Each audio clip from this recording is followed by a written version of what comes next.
Hello আমার প্রিয় ছাত্রছাত্রী বন্ধুরা, তোমাদের সবাইকে YouTube channel practical and theory ক্লাসরুমে স্বাগত জানাচ্ছি। আমি তোমাদের অমিতাভ স্যার। আজকে আমি তোমাদের যে পরীক্ষাটা করাবো সেটা সালফিউরিক অ্যাসিডের একটা পরীক্ষা। আগে আমি একটা শুকনো ড্রাই টেস্ট টিউব নিয়ে নিয়েছি। এর মধ্যে খুব সামান্য পরিমাণ আমরা যোগ করব সালফিউরিক অ্যাসিড।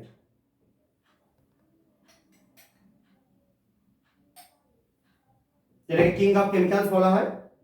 এরপর এর মধ্যে আমরা পটাশিয়াম ডাইক্রোমেট, কমলা রঙের একটা লবণ তোমরা দেখতে পাচ্ছ। এই কমলা কালারের লবণটা আমরা এর মধ্যে যোগ করে দেবো।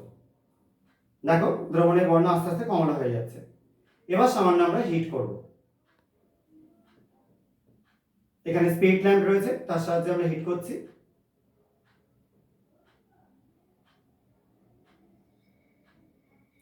এবার আমরা খুব সামান্য অক্সালিক অ্যাসিড এর মধ্যে যোগ করে দেবো। এটা ক্রিস্টাল আকারে বা কেলাস আকারে রয়েছে। এবার সামান্য হিট করব। দেখতে পাচ্ছ দ্রবণের বর্ণ আস্তে আস্তে সবুজ হয়ে যাচ্ছে। এই সবুজটা যেটা হচ্ছে সেটা হচ্ছে কিন্তু ক্রোমিয়ামের একটা লবণ, ক্রোমিয়াম সালফেট বা Cr2SO4 এটা তৈরি হওয়ার জন্য। এই ক্রোমিয়াম সালফেট তৈরি হওয়াতে আমরা বুঝতে পারবো কি সালফিউরিক অ্যাসিড দেওয়ার জন্য অবশ্যই গাঢ় সালফিউরিক অ্যাসিড, সেটা দেওয়ার জন্য কি হয়ে যাচ্ছে, ক্রোমিয়ামটা যেটা পটাশিয়াম ডাইক্রোমেটে ছিল সেই ক্রোমিয়ামটা ক্রোমিয়াম সালফেটে পরিণত হয়ে যাচ্ছে। অবশ্যই ক্রোমিয়ামের জারণ সংখ্যা পরিবর্তন হচ্ছে। ছোটরা এটা বুঝতে পারবে না, বড়রা বুঝতে পারবে। +6 স্টেট থেকে +3 স্টেট হয়ে যাচ্ছে, যার জন্য এটা সবুজ হয়ে যাচ্ছে দ্রবণটা।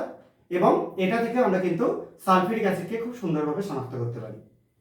তো আজকে আমরা এটাই পরীক্ষার মাধ্যমে করলাম। তোমাদের যদি এই পরীক্ষাটা ভালো লেগে থাকে তোমরা তাহলে চ্যানেলটাকে সাবস্ক্রাইব করো এবং ভিডিওটাকে লাইক করো আর শেয়ার করার চেষ্টা করো বন্ধুদের মধ্যে। আর যদি কারো কোনো এই সংক্রান্ত প্রশ্ন থাকে তাহলে তারা কমেন্টে জানাতে পারবে। আজকের মতো এইটুকুনি। বাই সবাইকে।